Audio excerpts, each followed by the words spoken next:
एकला एकला जाऊछि किए एबे देख सिए नेउलटी 2.5 किलोर सेउल हाथ धरी चले नेउल एबे डाकिब से बढ़ेई निज घर देव गढ़ेई।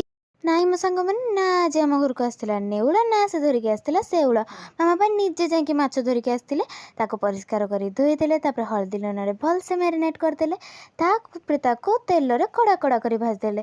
आज देई को इच्छा होता सोरिष माछ खायापे आ मत इच्छा होता कषा मसला वाला माछ खायापे।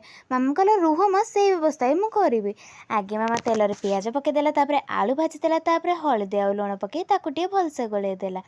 तापर मामा लंका गुंड आउ मो पकईला कषा मसला टिके आउ रांदी पकईला सोरिष मसला टिके तरकारी कर देथिला। मुझे तो तरकारी माछ खाएनी मो भजा माछ रख देथिला।